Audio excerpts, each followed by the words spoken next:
Kutaa teenya tanarraatanaan wanti nuti barachuudhaaf deemnu waa'ee no longer jedhuti. Hiikaan isaa kana booda miti jechuudha. Yoo akkatti kan ilaallu ta'e hiika takkallee waan kan nun fakkaatu.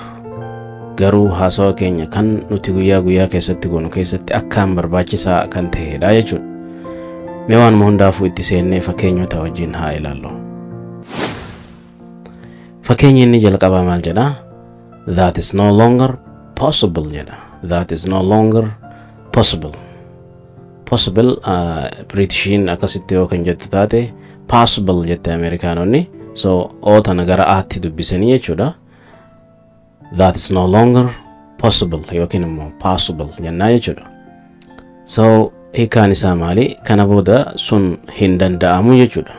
Wanta duraan danda'amu tokko yoo kan hin danda'amne ta'e maal jechuu eegalta? That is no longer possible. That is no longer possible jettaa jechuudha. Kan itti aanu this is no longer acceptable.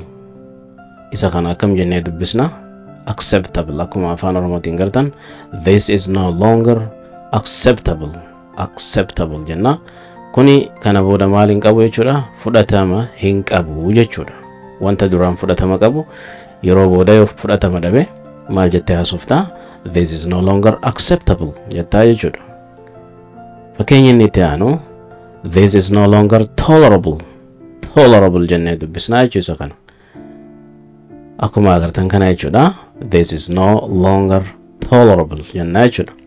Tolerable osoo hin taane xiqqoon dheerata. Tolerable. Okay? Kun immoo maal jechuudha? Kun kana booda waan obsamuu qabu miti.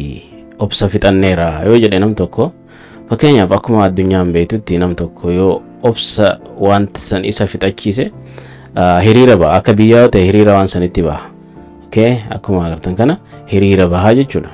So yeroo obsa fixattu jechuudha. Wanta kana kan jettu this is no longer tolerable. Okay? Kana booda waan kanaaf obsa yookiin botaan qabnu jechuudha. Obsuu hin dandeenyu jechuudha jechuudha. Kan itti aanu but not any longer. But not any longer. Kana jechuun maal jechuudha? Garuu kana booda miti. Kunis wantuma duraan tahuu ture. Kana booda garuu hin tahu wanni sun jechuu yoo barbaadde. But not any longer. Kana booda garuu miti. Akka duraan beektu sanii miti jechuudha jechuudha. Kun immoo no longer required jedha. Required jennee dubbisnaa isa kana.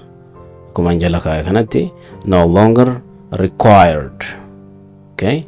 Maal jechuu kunoo? Kana booda hin barbaachisu. Wanta duraan barbaachisu arrammoo hin barbaachisu taanaan yeroo ammaa kanarraa kaasee no longer required jettee dubbista jechuudha. No longer required jettee deddeebistee yeroo jettu siif dhufa jechuudha. Kan itti aanu this is no longer a problem. This is no longer a problem. Kana jechuun wanti duraan rakkina ture, wanta rakkina ta'aa ture tokko erga furame kana booda wanta kun rakkinan ta'uu jechuu barbaaddu. Akka fakkeenyaaf wanti duraan nama rakkisaa ture yoo furmaata argate waan kana jechuu dandeessaa jechuudha. This is no longer a problem. Kun kana booda rakkoo miti jettee dubbachuu dandeessa. Kan itti aanu maal jedha? I no longer believe it. I no longer believe it.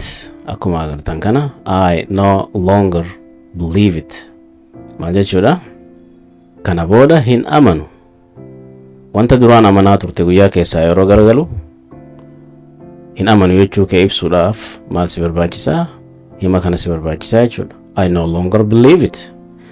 It jechuun maaliin bakka bu'a jennee baranne wanta nama hin taane. Wanti ati hin amanne sun wantadha jechuudha, namaa miti.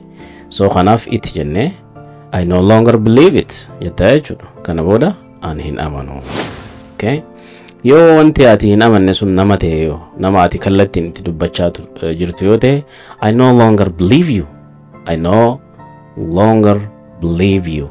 An kana booda sin amanu jechuudha. Nama duraan amantaa irraa qabdan yoo isin gane an kana booda sin amanu jettee kallattiin itti dubbachuudhaaf I no longer believe you. Kan itti aanu no longer useful. No longer useful. Maal jechuudha? Kana booda faayidaa hin qabu. Wanti duraan faayidaa qabu yoo faayidaa dhabe maal jettanii? No longer useful jettanii jechuudha. Okay? Kun immoo maal jedha? You are no longer my friend. You're no longer my friend jenna akka amma dura laallee yoo ta'e you fi are tu gabaabsamee contract ta'e akkana taa'enne you're no longer my friend. Ati kana booda hiriyaa kootii miti. Isuma kana deebistee you're no longer my wife. You're no longer my brother jechuu dandeessa jechuudha. Itti fayyadamuu dandeessa. Jijjiiraa jechuudha isuma xumurarra jiru kana. Okay?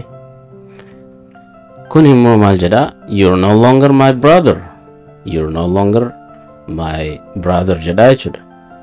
You're no longer my brother jechuun ati kana booda obboleessa koo miti. Obboleessi kee yoo kan si aarsu ta'ee aara kee mul'isuudhaaf kana booda ati obboleessa koo miti jechuu ni dandeessa jechuudha. You're no longer my brother. Okay? Kun immoo maal jedha? You are no longer my wife jedhamu. You're jenne dheeressinee yeroo dubbisnu you are dha. Contract yookiin immoo walitti bunnee yeroo jennu you're jenna. Akkumaan as jala kaa'e kana you're no longer my wife.